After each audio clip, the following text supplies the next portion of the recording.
What's going on, guys? My name is Ahmad Soughar, and my partner here, What's up, Rich Wonders? Rich Wonders. We are REI Allies, and this is podcast number 2. Super excited to be here. I have on a special guest for you guys today, Mr. Rich Wonders himself, and we're going to dive into a little bit of his story. The man is legendary in every sense and has an incredible story of just coming out the mud, man. And I think that's why we're all here, is because we've got a story, we've got a journey that we have embarked on, and you know, it's really good and refreshing to hear other people's story as you're going on with your journey, because there's a lot to take away from it. And you know, we're all writing a book, and no matter what chapter you're on or what page you're on right now, you know, there is hope, and shit can always be worse, man. Absolutely. That's what it boils down to. Shit can always be worse. So I'll let Mr. Rich Wonders kickstart us off with a little bit of background story on, you know, growing up, man. What was that like? Yeah. So I'm a Phoenix, AZ native, right? And you know, overall, like, I think I'm pretty fortunate, right? Like, childhood wise, you know, I kind of, when I was little, my dad was in real estate. So my dad, like in the 80s,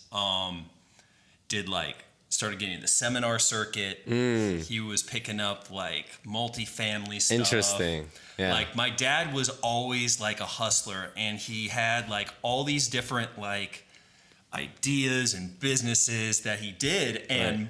A lot of them blew up, and like my mom and him kind of had like some back and forth on that. But he found some things that he ended up hitting big. And this was when I was little. And like at one point he like bought a Rolls Royce. He had like several rental properties. Wow. But it was one of those things where he was on his way up, and on his way up, like, he ended up getting like really sick, and he got hospitalized, and he came like really close to dying. Like when I was like I think like 2 years old. Man. And basically all that stuff was leveraged.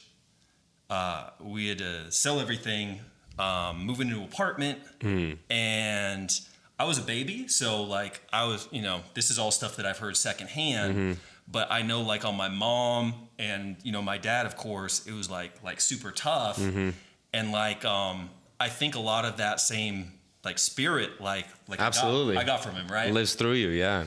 So like, basically what ended up happening was my dad like had like a long time he had to recover, and my mom had to try to go back into nursing. She at one point like sold like homemade like party supplies, like out of like the grocery store parking lot. You're kidding. Right? Damn. So she made like these PVC pipe, like little decorated, she called them bubble wands. And she ended up like turning into business and doing like kids' birthday parties and stuff, like to just like try to put food on the table. Absolutely. She even told me a story about like someone from her church that basically just like gave her like an anonymous like donation, like when we were like really needed it. So like that whole, that's such a turnaround. Spirit of like giving back and everything is like, it is so crazy, because you, like, she told me like they really like pretty much like saved us like at that time. That's like, crazy. She like really didn't know That's what was crazy. happening, right? But basically my dad ended up recovering, and like kind of like my hustler spirit, like he like put on me at a very young age. Like I remember we used to go to the store, and he'd buy like a bunch of like just like off-brand soda pop, and we had a cooler, we'd fill it up with ice, and he'd take me like around to the construction sites, and they call me the pop boy. So like, you know, like on the weekends, like I'd go through the construction sites, we'd sell the pop, like I would, for like 50 cents a piece, and like that was like my, you sold into the construction workers. The construction workers. Wow. Right. And that was like my first kind of taste. And I had to be like maybe like 6-7 years old. Like I was pretty young. Wow. Like when this happened, right? And like they made sure to like put me in, like I ended up doing karate, and like my dad like kind of imparted me on that too, of like doing something and like doing your very best. Like when I got in karate, it was like, okay, is this what you want to do? Yes. Do you like it? Yes. do you want to be the best at it? Yeah, I do. And then like I started going like every day, started competing. Like we didn't have a lot of money. Like my mom was like a nurse, and my dad like got like Social Security disability, but like he found a way to like make it so like I could travel and go to like competitions like in other states. That's awesome. And he got me a sponsorship for Pepsi and like really like kind of taught me at the beginning yeah. of like, you know, you do something, you practice, you master it. Absolutely. And you have that opportunity to like, you know, potentially be the best at it. Absolutely. So Pop Boy had a sponsorship by Pepsi. by Pepsi, right? It came full circle. That's awesome. Yeah. And so like, you know, I've talked about it a little bit before. Like when I was 12, he ended up passing away kind of suddenly. The disease he had, Ehlers-Danlos, kind of just like came back, and we thought he was going to get better. He ended up not making it, but he had those years from like when we thought he was going to die when I was like 2 or 3 to like when I was 12.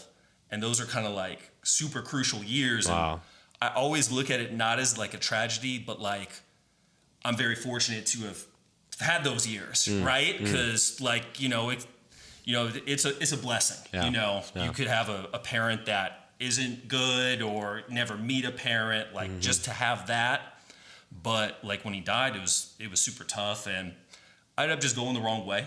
You know, I was lost. I wanted that validation. I wanted to be somebody, and it just kind of drove me like to, you know, partying and it kind of everything that comes with that. But fast forward, you know, I ended up getting into sales. Yeah. I had done music stuff, recording studio, you know, kind of had a great time doing that and learned a lot. But I kind of found out, like, basically a bunch of events happened, and I've talked about this before, but I found myself, like, sleeping on the floor in a studio. Yeah. I'd broken up with my girlfriend at the time and was essentially, like, homeless. And one of my buddies let me move in with them, and I rode that out for like a month or two, like as the guy on the couch and the guy on the floor trying to do the recording studio thing. And it came down to the point where it's like I needed a job. And that's when I called the first Craigslist ad I found. It was for Kirby vacuums. I didn't know it at the time. Like, so the ad said, set up and demonstrate home appliances. Wow. Weekly pay, interview today. And I called. They're like, come on down. And I didn't even really know it was Kirby Vacuum even after the interview, right? Like they kind of like held that out, but it ended up being like a massive blessing, right? Because like the guy that I worked for was one of the top Kirby distributors, and he was making like millions of dollars, and he had this sales force, like well-oiled machine, Gotcha. right? And it was a tough, like in-person, high-pressure sale, high-ticket item. You were going door to door, basically. So we did door to door, and he had like a phone appointment room of telemarketers. Nice. And he was freaking great on the phone. Yeah. And he was great in person. Like he was just really good salesperson, right? That's awesome. And really good at training people. And that's kind of like where I cut my teeth in the sales business. And like so many of those skills have like transferred over to like converting real estate, because it's also like not high pressure, but it's a high ticket thing. You're dealing, like we were in someone's home, and then now we're dealing with someone's home. Right. But dude, if you could sell a vacuum, you could sell. It was those old like metal vacuums with the sack in it, basically, right? Yeah, like Tom and Jerry type shit. It had a bag. You have to put it together. It comes in this big box, and we gotta like throw it on the floor, open it up, and put it together as fast as you can. And like a lot of the people, they're like older, and they're seeing us like assemble this metal vacuum, and they're like, dude, like what the heck? Yeah. But you just smile and get through it. And like, so the biggest lesson I learned from that is it was like resistance, the whole sales pitch, right? There was resistance. So you had to learn how to make them laugh. Right. You had to learn how to distract them. You had to learn how to buy time. You had to learn how to close with action, because like, it's not like you have a short window of time to make it happen. It's high ticket. So it's like all those lessons I learned in that, right, like all ended up like transferring over, right? So I ended up doing that, bro, for like 9 years. Jeez. So I had my own office for like 2 years, went on that grind, and that was completely door to door. So when I was doing that, was door to door. I was hiring people, convincing them to come on the adventure with me of like, I'm about to drop you off in the neighborhood. I had like the Suburban that we'd all ride around in, keep them pumped up all day. How'd you like to go to people's houses and sell them vacuums? So I won't That's lie. such a tough pitch. Right? So like, I actually enjoyed it, bro. Like I wouldn't even lie. The challenge of it, right? Because because you're a born closer, man. Like when you can get someone you randomly knock on the door, you get them to let you in their house, right? And then you go and pitch them something and they buy it. Like it feels awesome. Like doing it for one day, like I could totally do it for one day, like even now, but it was just doing it every day. Right.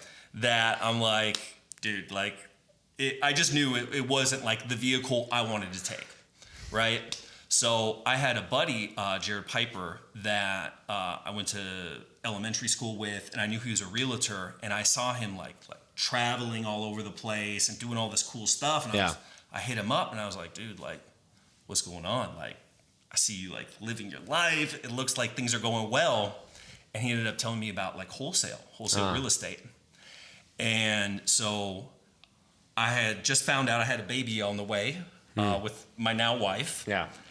And like in Kirby, a lot of times like we'd have to go out of town. Like we'd go to New Mexico. We'd work like Kingman and all like these smaller markets because it was easier to sell there because the people were just like nicer and you know, it was just an easier sale. And I just kind of knew like I had to make my move before my baby came, and I ended up, you know, getting stuck where I was at. So I started listening to YouTube stuff on wholesaling for a good, I want to say like maybe like 3 months. And I kept coming across Sean Terry over and over again. And his sales pitch, his sales process was very similar to what I was doing in Kirby. Like he was talking about you go in the house, you know, you just chat it up with them. Like you don't even talk about, you know, the sales stuff initially, like all these different boxes he was hitting. Yeah. And I was like one of like the top Kirby people, like almost the whole time I was there. So like I knew, I'm like, dude, these techniques work. Right. Like I already knew. Right. And I ended up hitting him up on Instagram and basically just telling him my story and telling him, look, you know, I'll do whatever it takes. Give me a shot. Yeah. If I got to work for free, that's fine. Like I will, you know, I'll be your top guy. Right. And I say that like humbly, but like I'm confident. Right. And he ended up hitting me back. He wanted me to send a video. I sent a video right away. And then he set up an appointment in his office where I met with some of his team. You sent him a video right away too, right? Yeah, it was like 5 minutes. And he was like, oh, dude, you didn't have to do it right now. And I was like, yo. Yeah, man, like, time is money. We got to go. I don't need to prepare. Like, I'm ready. That's awesome. Right? So, yeah, I like put on, like, I like hopped out, put on my, like, my collared shirt, hopped in my car because I had all the kids, like, in the house still just so it'd be quiet. And I just sent him a video. And it ended up being, like, awesome. Like working with him, it was definitely like a big learning experience. We did a year of like in-house, like all local stuff. And then the second year, we switched to like a virtual model and learned a ton, like doing both. Right. And we switched to the virtual model right before COVID hit. So it was like perfect timing basically because like the in-house stuff pretty much like stopped for a while. Right. And oh man, so we were doing like national Ppc. We were getting leads from like literally everywhere, and like a lot of them were like just like in these little like towns. You have to explain to our audience what Ppc is. Okay, so Ppc is Google pay per click. Pay per click, yeah. So it's inbound marketing. It's the most motivated leads, and it's the most expensive leads. But depending on how you set up your campaign, you know, if you target like one specific area, it's like very expensive to do. It can be like a couple $100 a lead. But if you just tell Google, I'll take anything you got, you'll get them a lot cheaper per lead, but they'll be like all over the place. And a lot of them will be places that we later found out that you can't sell properties in. Right. Like it's just like in the middle of nowhere. There's no cash buyers. It's tough, right? And you're so at this point, I've got a couple questions. Follow up for you. So the first pivotal moment for you really was, dad getting really ill, and then, him unfortunately passing kind of took a big toll on you, right? And then, your life from 12 till what, like late teens, early 20s? No, dude, like probably so. When did you start? 20s. When did you start Kirby sales? I started Kirby. I think I was like 25. 25. Yeah. So wow. I did the music thing from like maybe like early 20s to like 24, 25. Right. And before that, I wasn't doing anything positive. Basically, I was just kind of out there. Gotcha. So yeah, like I'm 37 now, about to be 38. Yep.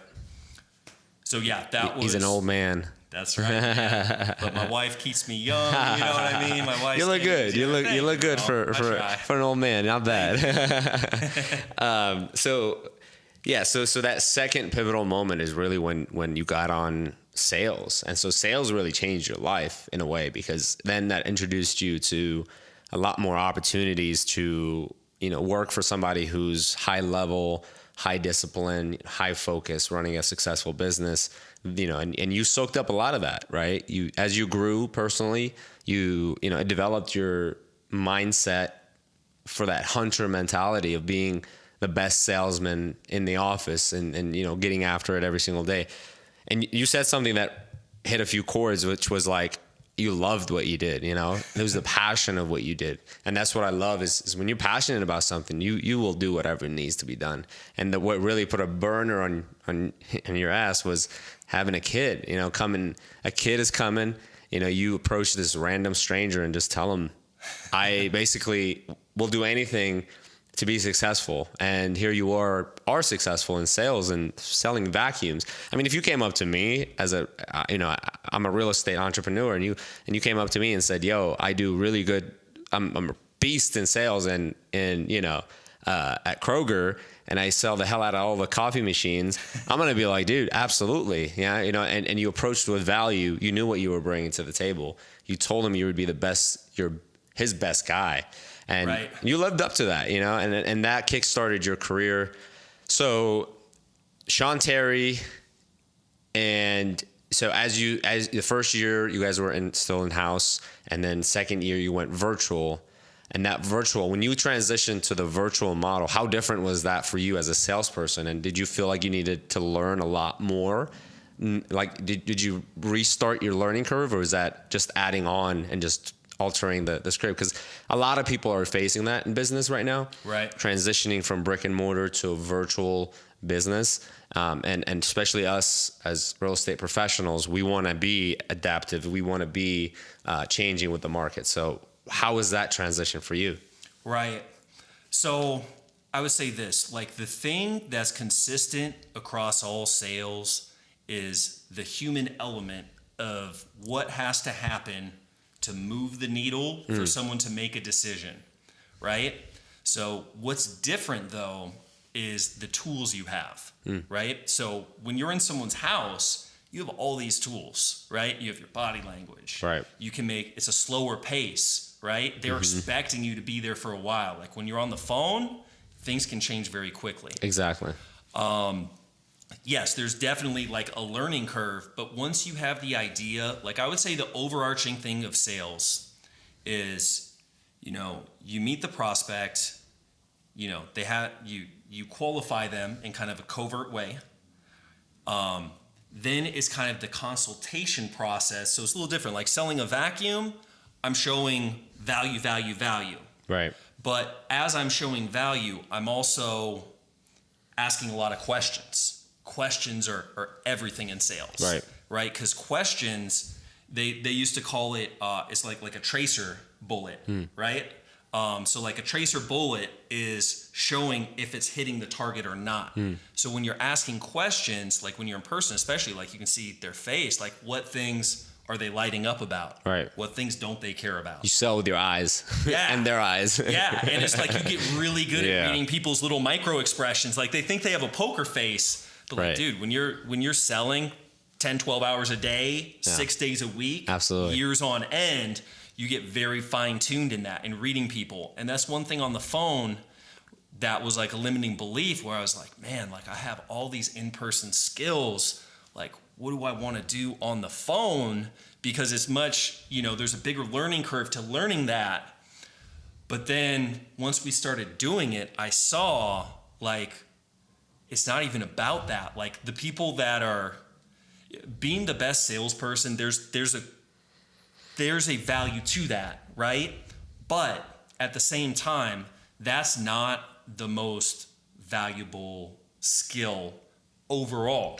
Right? The overall skill is working with people and teaching people and helping other people do it, because the very best salesperson can only do so much. Like they're limited by their time. Absolutely. But as far as on the phone, the nice thing is just like, dude, you can talk to so many people. And the thing is with a motivated seller, like you don't have to do everything perfect, right? It helps, but as long as it's good enough and you don't mess it up, you can get a lot of deals. But yeah, it's different tools, different tactics. It's really just getting your feet wet in it and actually like doing it. Because a lot of people are scared of the phones. I was scared of the phones. Right. I hated phones. You couldn't pay me. You couldn't pay me enough to get on the phone. But I was really good at selling in person. Right. I killed it in open houses. I mean, I was closing deal after. But I realized that, again, it's not the product that you need to sell. It's more so, how does this person need my product, or how does my product make their life easier? And that's really what it comes down to, is that speed and convenience. And with everything, I mean, even now we live in such a instant gratification world. It's all about speed and convenience, right? That's the name of the game. Yeah. And if you ever want to, you look at your competition and you say, all right, how do I beat my competition? Just do it whatever they're doing in half the time, or, do it more efficiently. Right. Uber and taxi, they weren't opponents, but Uber made it easier, more convenient. Therefore, they kicked butt. Amazon ships faster than FedEx. Therefore, they kicking butt. And that's the truth, is speed and convenience. And so sellers who are going through situations, they want all three things, which are speed, convenience, and then certainty. Certainty, right? Certainty is a big one, because again, high level purchase, high level service. All those things tie in together. So I love that you said that. And, it is very relatable in every industry.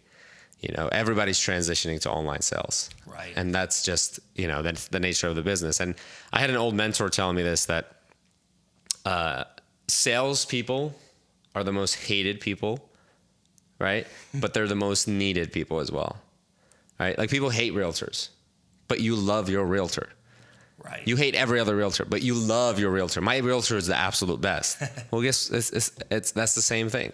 Salespeople are needed, and we, a lot of times, until we show people that we care, they don't care. And that's something that I always say is, people don't care what you know until they know you care.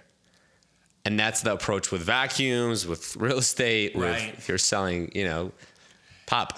And the people. When people say they hate salesmen, right? It's the bad salesman. Because when you think of a salesman, it's someone, generally, like the negative thing is, you think of someone that wants to sell something that you don't need, right, or isn't worth what they're asking. Right. So the consultative approach, and I remember you saying too something, people don't remember everything you say, but they remember how you make them feel. Right. And I think the best salespeople are really good at making people feel heard and understood, and are really good at that consultative process, and they're an expert in their field. So people, and then that confidence, right? That the genuine confidence from actually being good at something is like a rare thing in this world. Right? And people can feel that. And even people with fake confidence, that will take you like way farther than like real like uncertainty or whatever the opposite of confidence is. Absolutely. Insecurity. And one thing that I've always learned in business and in service specifically is in any service industry, people always have expectations for you. When you go to a restaurant, people have expectations, like for the waitress, for the DJ, for the bartender, all these people. You have an expectation, like you expect them to do a certain job, But when it comes to real estate, people really aren't aware. Like they don't even know how real estate agents are paid. And most people even the ones that have bought or sold homes, they don't know how realtors are paid. Right? They don't know that the seller pays the buyer's commission. Right. They don't know that there's an escrow or a title company or that process. All they think about is, okay, I need to sell this. There's a company that's going to do something, and then you're going to pay me for something, and then there might be some fees that I need to pay. Like they're so oblivious to it. So what I learned is simplify the process. If you can literally educate somebody about a process, just the process, right? Like if you're a wholesaler and you're trying to get this deal, is take the time to like learn the process first, right? And then you can explain the process to somebody else. You don't even have to understand the product itself, just understand the process. When you explain the process to the seller, they feel much more comfortable, and they're going to, feel like you actually do care and you explain the process and gain their trust. And if you gain their trust, then, they're willing to listen to you and actually, continue on dealing with you. And that's where it's super important. A lot of people go into conversations with sellers or clients or any type of sales with the commission breath, and people pick that up really quick. It doesn't matter how like savvy your seller is or your person in front of you is, they will always sense that from you, that push or that feeling of you're trying to get sold. Nobody likes to be sold to. They like to shop with their friends. Okay? Seriously. I like that. People don't like to be sold to.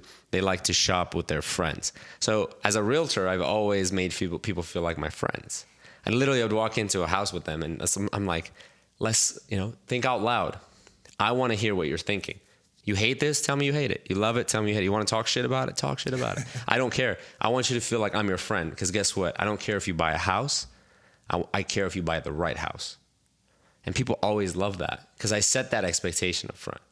And then as we're going through the homes, I'm explaining the process. We're having a fun conversation. I'm picking up on key points that is important to them. And I'm, relaying information, repeating what they're saying to let them know I'm listening. It's the same thing that I'm doing in person. Is I needed to take that to a virtual. Right. And that changed my business. Now with virtual wholesaling, with virtual acquisitions, it's so much smoother to the point where, I can continue to pour.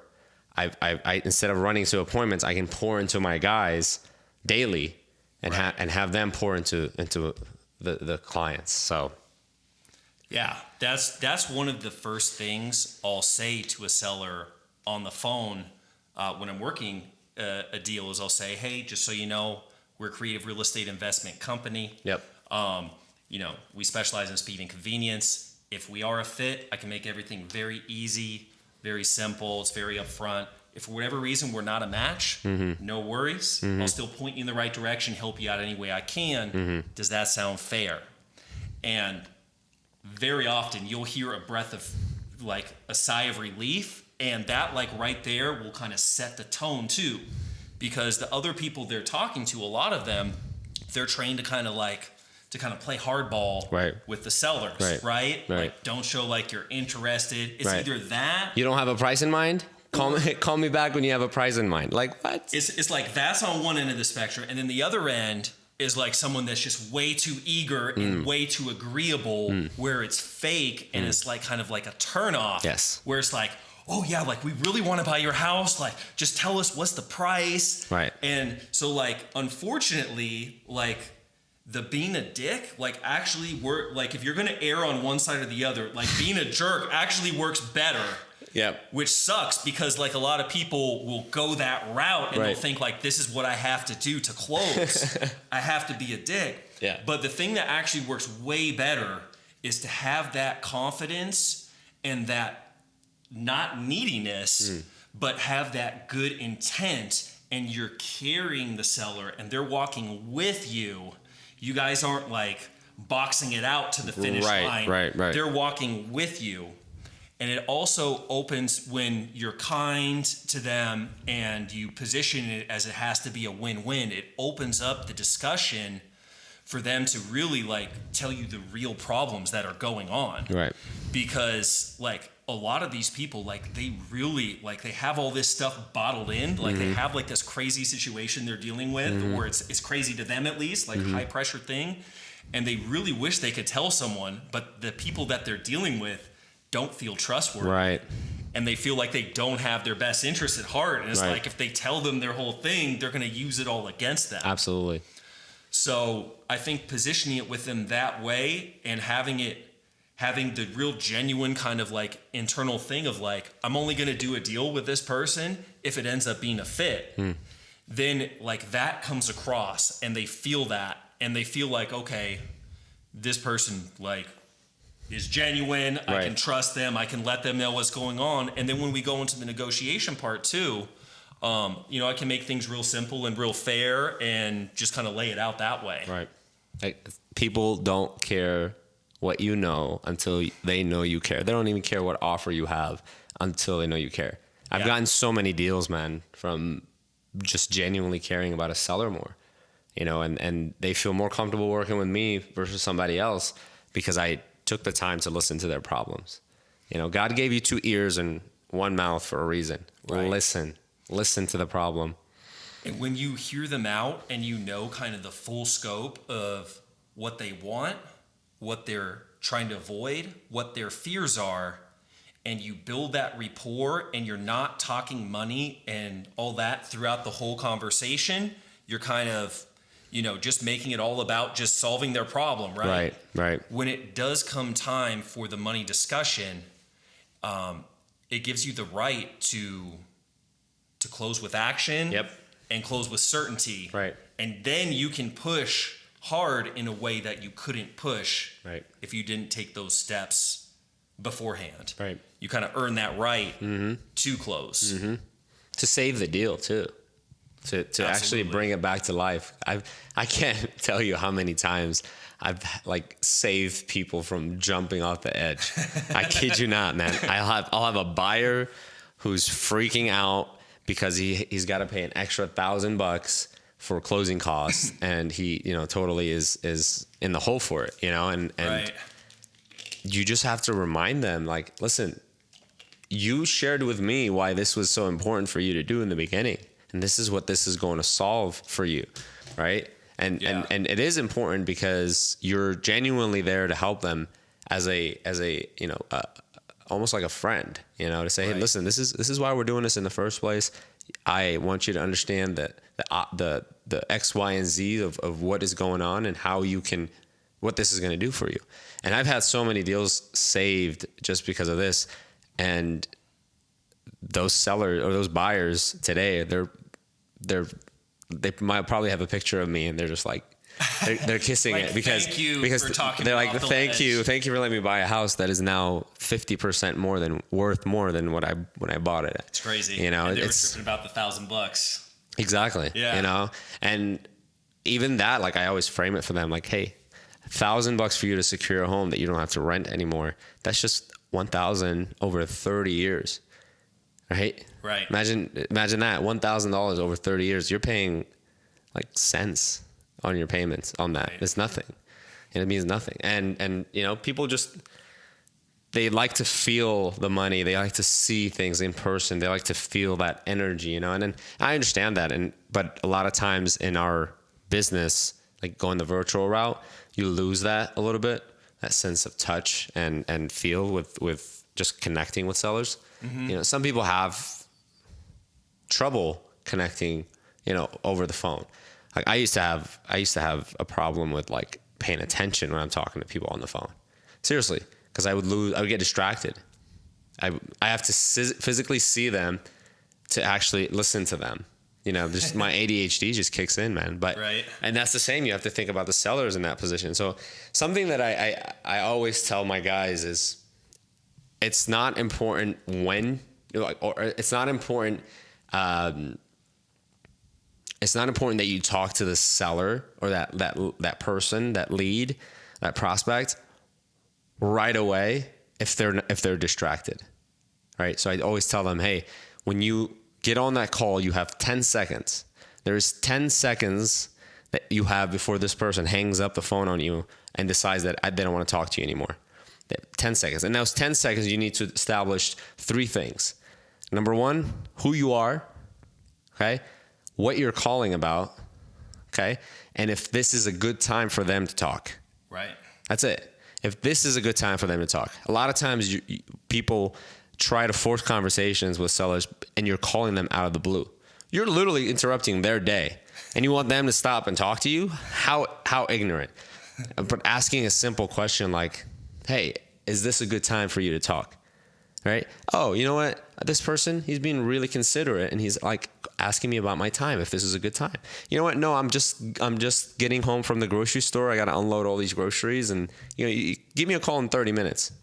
You nailed that. Like that is definitely a high level sales tactic of asking for permission. Right. And I do that a lot. Yeah. So when you ask for permission, it empowers the seller and they almost always say yes. It's a good way to segue too. Like, if you're about to bring up something like, if we're shifting gears, because here's another thing, right? So talking to the sellers and building rapport, that's important, but it's also easy to go off into left field and go down a rabbit hole and talk about things that maybe aren't important. Oh boy, I've done that so many times. And you end up shooting yourself in the foot. Yep. Because now, like, you're the person they just talked to stuff about. Right. I think another kind of key sales thing is making sure that they're running on your program and you're taking them down a path where at all times what the next steps are. Because if you let them run the conversation, you're going to run around in circles a whole bunch, right? And it's not going to be efficient because they need like a leader in that step, and that's where you get good at asking the right questions, asking for permission on stuff too, like, hey, is it okay? I just have a few more questions about the property. Is it all right if I run through my list real quick? Yeah.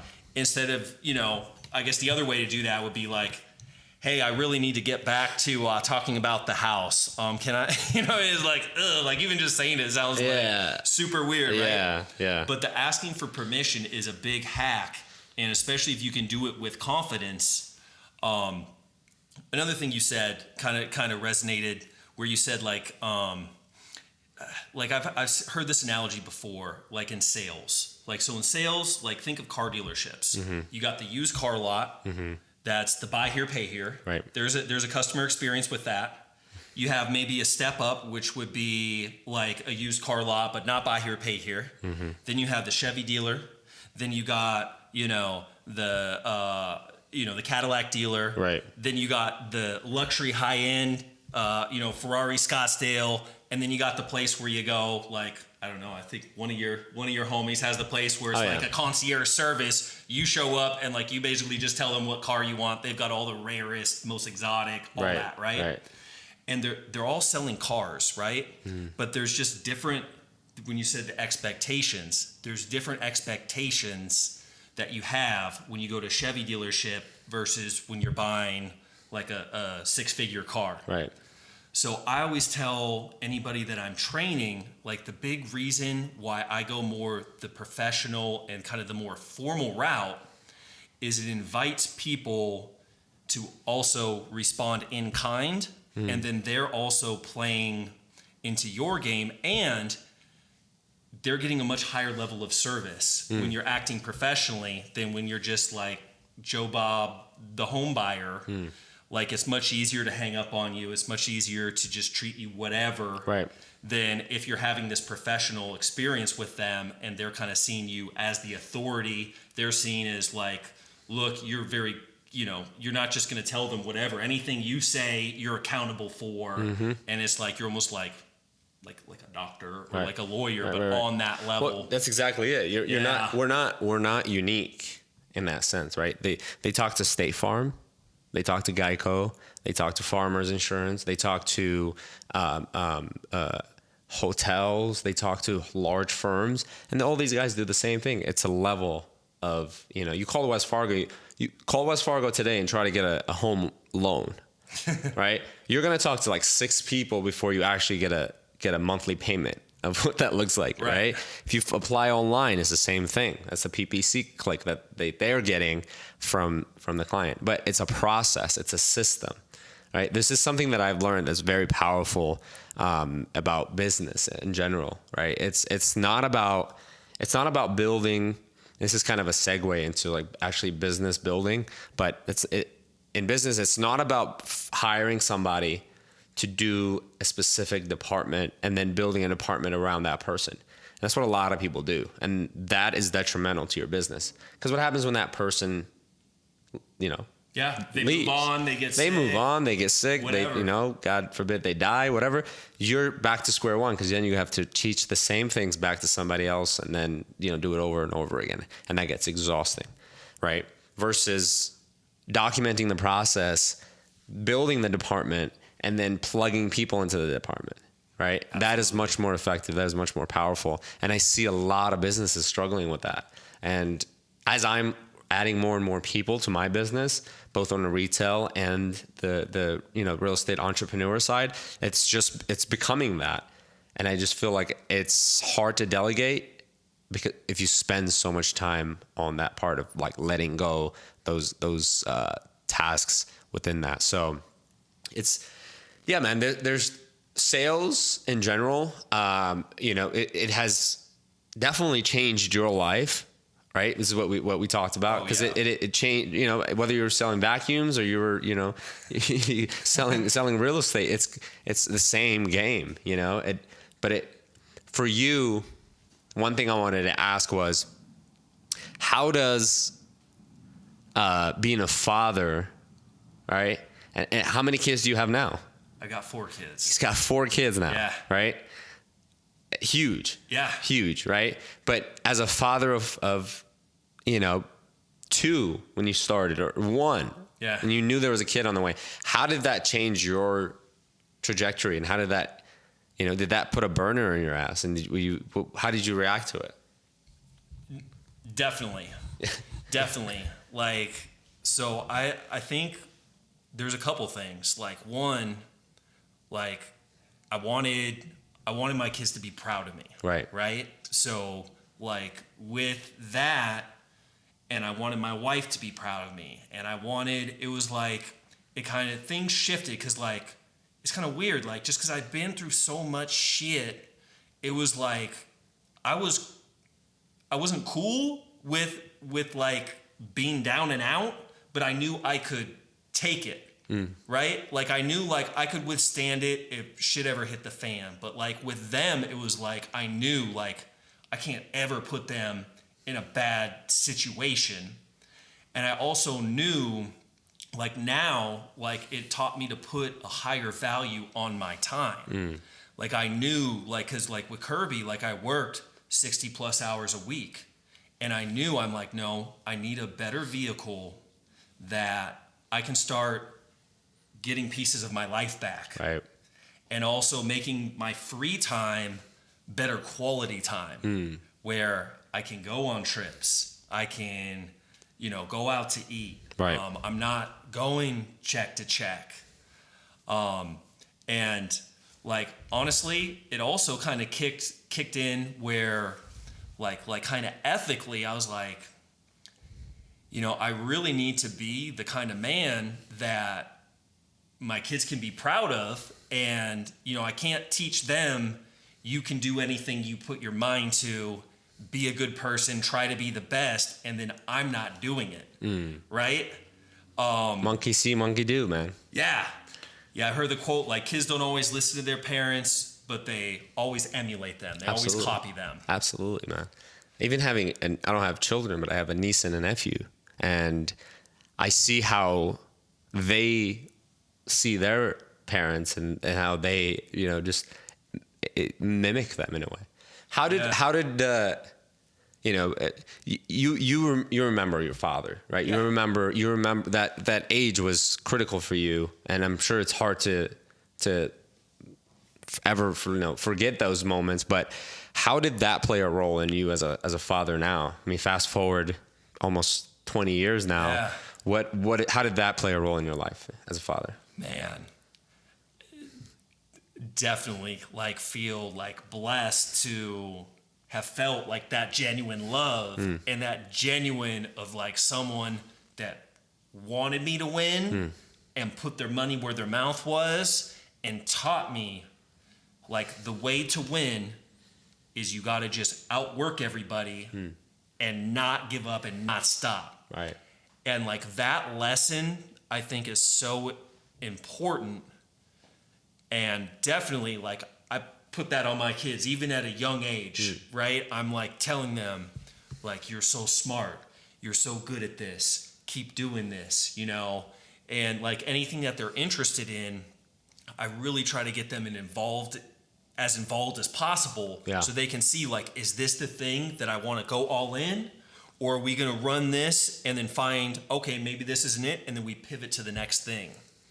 But like, I really feel like one of the keys to happiness in life is to be progressing in things constantly, and not to make things about an end goal, but to make things into constant progression, because that's sustainable. Right.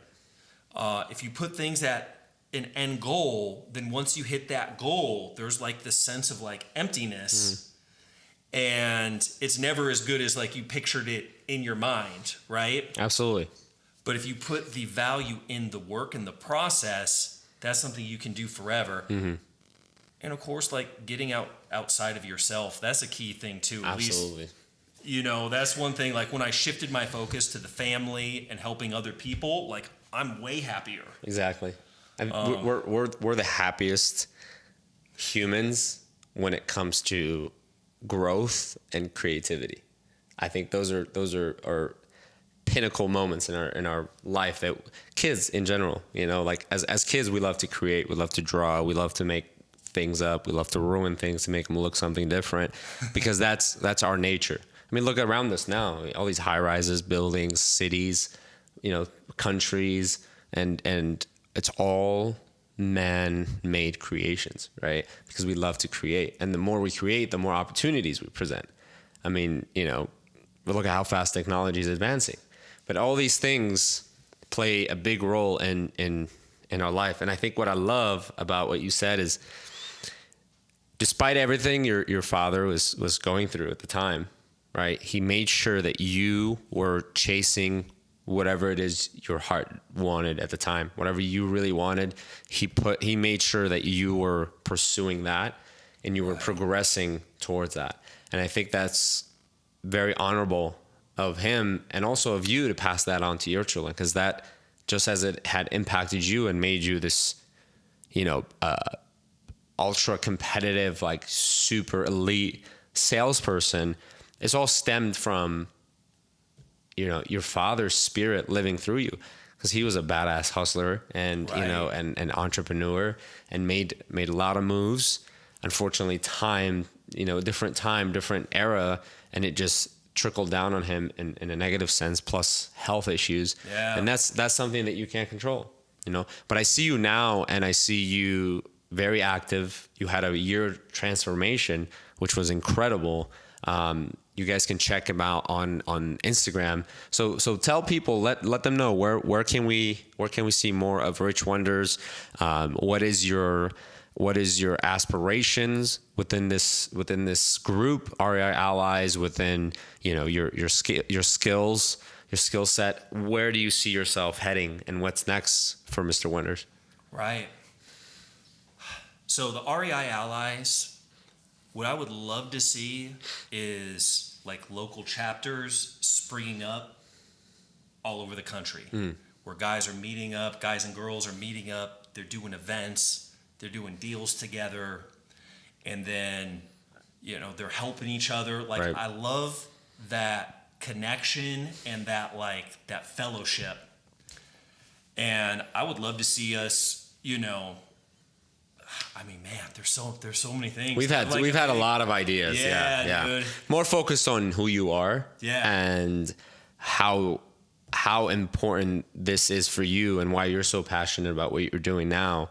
Like, tell us more about that and how you individually are seeing this and what's next for you. Yeah. So I have a remote acquisitions company that I'm launching with some partners, where we can provide highly trained closers, which is, a massive pain point, taking someone from brand new to closing deals, right? And just being in this business and training tons of people in Kirby and training people working with Sean Terry and others, right. other wholesalers around the country. Right. I think there's a massive need for that and a massive opportunity. Yeah. I also want to put out a course for people trying to get into wholesaling, Okay. right? That can teach them how to go from having this aspiration to getting their first deal, and then they can move on and eventually run a business and change their life. Can you, in an elevator pitch, explain very briefly what wholesale real estate is? Yeah. So wholesaling is when you market directly to potential motivated sellers, you qualify them, see if they want to sell, you get the property under contract, then you basically resell the contract for a profit to third-party buyer. Wow. Sounds very easy. Oh yeah, super easy. So easy. Oh yeah. Okay. I might Simple. might dabble in it part-time. Yeah, you should give it a try. Oh bro. man. Do not do wholesale if you plan on doing it part-time. Listen, I have never seen an industry that's more lucrative than real estate. Right. And the beautiful part about it and the worst part about it is there's a very low barrier of entry. Right. I always talk about this to everybody that wants to get into real estate. There's really two major ways to get into real estate. Right. Number one is if you've got the money to play with, then you can throw it down on deals, have people leverage it for you, X, Y, and Z. The other way is finding deals. Right? That's the name of the game. I can throw a rock out my window right now and I'll hit an investor, right? There's an abundance of money being circulated through the US right now from all sectors. That is why demand is at an all-time high. People that are looking for watches, they can't find enough watches. People that sell cars, they can't find enough cars to sell. People that sell real estate, they can't find enough houses to sell or buy. Even Pokemon cards have gone up in demand, right? But in any industry, you can see that. But with real estate, it really comes down to deals, right? Getting that deal. And even get into the car business, find motivated sellers that want to sell their car, right? There's people that need money here and now right away, and find the deal, right? But in real estate, you happen to make a little bit more than $500, right, on a finder's fee. This is the type of money that can change your life. And if you build a system around it, essentially you don't need a real estate license. At all. No. You don't have a real estate license, right? No, and most people I know that do wholesale don't either. Yeah. It actually is more risk for me to do wholesale now that I actually have a license than it is not, because I hold, I'm held at a higher standard than most wholesalers because I need to disclose. I need to make sure that I'm not like saying the wrong things, and I have to make sure that everything is being monitored and I'm not. Which I don't think is a bad thing. It's not a bad thing. No. If they forced like licensing or like some higher standards of accountability, I'm actually not necessarily against that, because I think too, for the consumer and the sellers, I think a lot of them are having like a big disservice done to them by people that are, not ethical, they're not transparent. Now, I don't know if regulation is the answer to that, right? But I also do know a fair amount of people that do have licenses. Right. And if you're doing things the right way, it won't matter. Right.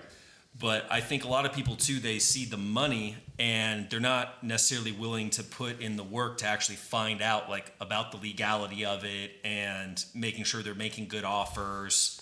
I think the best thing to do for new people is to team up with someone that's already doing it, so they can show you the ropes and put kind of your pride to the side, right, and learn from them until you're ready to do your own deals, because you'll end up getting there a lot lot quicker, even Absolutely. if you're splitting the profit. Absolutely.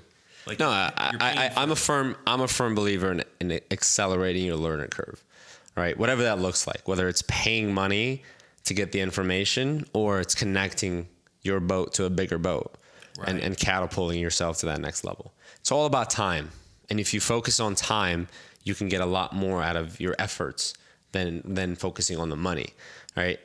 I had a really good neighbor that once told me this. He said, whatever you chase, you attract, right? And if you chase money, you're going to be bought and sold. And I love that. It always resonated with me. So yes, the money is the goal. We want to make money, but the goal is to make so much money that you can buy your time back by actually pouring into other people and giving opportunities to other people around you. And, there's a lot of power to that. And so that's something that I think REI Allies is really going to be unique in the sense, is because we're going to uncover a lot of these different subjects and topics about how to build the business, how to like grow the business, but how to actually become a really good salesperson, right? You and I have closed, a lot of deals together or separately. We actually haven't actually closed a deal together, but between the both of us, we've done a lot of deals, and I think there's a lot of gems that we can pull out, right? And today, I think we dropped quite a bit, just to introduce the idea of wholesale and real estate and sales in general. Yeah. There's a lot that can happen from that, and my guys all understand that. They're all on the same page on that, because their goal is to be a sponge and just soak up whatever they can and ultimately sharpen all their tools to be out there, to be effective when they're out there in the real world. But yeah, so how are we doing on time? We're about 2 minutes. Yeah. Yeah. Yeah, we're winding down. We're past an hour here. Okay. So, man, phenomenal story, bro. I mean, you really, there's a lot that happened between 12 to 25. I know that for sure. And those teen years transitioning to the early 20s, that's not a pretty time, especially, not having a father figure around anymore, and, sleeping in a studio.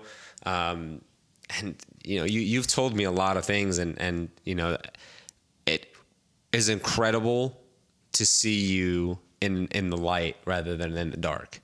And I think a lot of people, when they go down that path, they come out with 60% of who they really are, right? The other 40% is still in the darkness, and they're still timid, and they're afraid to get out there and be who they are, authentic selves really is. And when you and I connected the first time, I really saw that. I saw the light. I saw that Rich is a very positive and optimistic person. He's a loving father, and family is really what motivates you, and that really is the driver for what you do. I'm speaking for you, because I know that and I believe that 100%. Otherwise, we wouldn't be doing this, because For sure. Family is everything to me, and it's deeply rooted into what I do. My parents sacrificed everything, left everything behind for us to be in this country and to have these opportunities, and I remind myself of that every day. You remind yourself of that every day, and remain true to that. And that's who made you who you are. And so hats off to you, man. Respect. I think you have had an amazing journey. So last but not least, let's end it with how can they get a hold of you if they're looking to get into the business? What type of services are you providing right now? If somebody's just now hearing about wholesaling, or they have been dabbling in it, or want to get more involved and want to learn more, what are something that you are willing to do for them? So if someone's brand new to wholesaling, I would tell them to probably start off on YouTube first. And the university. Just kind of do a deep dive. I would look into Brent Daniels, TTP. TTP. Sean Terry, Wholesale Hotline, Max Maxwell. Shout out to Max Maxwell, man. Yeah. There's a lot of really good stuff out there. And I would say to connect with local people that are already doing it. I think that's going to be your best bet to really get jamming quickly. Is don't spend a lot of time on the information gathering. Right. I would spend your time on the implementing. Right. And especially like if you're in Phoenix, there's a ton of people like you can connect with. Right. Dude, I just saw on my Instagram, Tino Luna, like they were out like door knocking on the weekends. Right. Just getting it in and Right. saying, hey, anybody that wants to come door knock next week, hit me up. Right. Like it's out there if you want it. Right. But I would also tell people to connect with their why and why they're getting into it, and really get into that, because there is going to be a lot of things that you go through Right. in this. And I think a lot of people, they just see like the big checks and they don't realize all the time that went into it and all, you know, all the deals that maybe didn't happen, or the sacrifices that were made. I would tell people, don't lay it all on the line. Mm-hmm. Keep your family time, mm-hmm. but make sure when you have your work time, maximize that. It's go time. Yeah. And align yourself with the right people and just follow their advice and keep just educating yourself and make yourself the best version of yourself. Absolutely. Mentally, physically, emotionally. Yeah. Spiritually. Absolutely. Always stay sharp. So I want to end it with something that we're doing with REI Allies, which is our big event coming up in March. Right. So can you highlight that a little bit on what's going on with that event? Yeah. So March 27th, we're doing paintballing. Yeah. So we're gonna get those trigger fingers ready. It's a Sunday. There's a place in El Mirage. Links on our page. Yep. But kind of the idea is like we want to get like-minded people together, do fun stuff, do physical stuff. Right. We chop it up kind of in between the action. Yep. And you make these connections, and you find out that like you have missing pieces to someone else's puzzle. Right. And they got the pieces to your puzzle. Dude. And when you share everything, nobody, it's not a zero-sum game where I give you this and now I lose it. Right. Like if I were to give you $20, now I've got $20 less. Right. It's more like I'm giving you this information, you give me this information, and then boom, we both still have the same information. Like no one has missed out. Absolutely. And in this space, I think it's worth mentioning is everybody's been where you've been. Remember that. Like literally, if you're just at step 0, you're at step 0, right? But if you're aspiring to be $100 million producer, somebody's already done that. Right? Like somebody's already been at 0 and somebody's already been at 100. Where are you trying to be? Are you trying to get to 50? Somebody's already been to 50. Go find them and figure out how to do it. See, that's why is more important than the how. And a lot of times we lose sight of that. We forget that it's not the what or the how. It's the why. Why are you doing what you're doing? Right. And the how or the what all comes from the who. Yeah. You know? Who you know is more important than what you know. We all know that, right? But getting yourself connected with the right people that can give you the right information. I know so many people that got into wholesaling and latched on to X person, and that person catapulted them to the next level, you know? Yeah. And there's a lot of genuine people out there that actually are wanting you to be successful, you know? And I think that's what I love about what we've created here, is because I love to see you win, man, and I love to see everybody in the circle win, and that is just so inspiring for me to even go out and win bigger and go accomplish more and be more impactful in that sense. So that power of collectiveness, it feels right and it feels true, and I love that. Yeah, to have people cheering you on. Absolutely.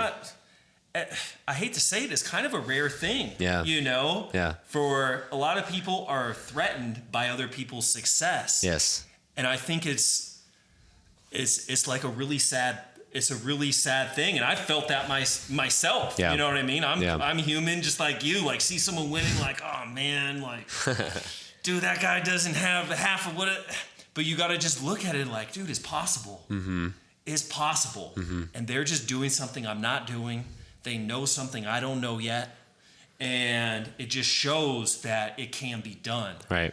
And, you know, when it's your boy, I would hope that you are massively happy for someone winning. You know what I mean? Right. Like, if not, then that's like a character defect, basically. Right. You know?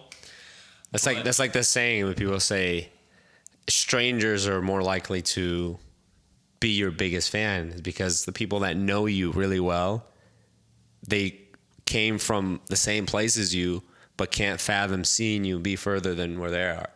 And that's why a lot of times people that are closest to us project that onto us, and we try to live that reality.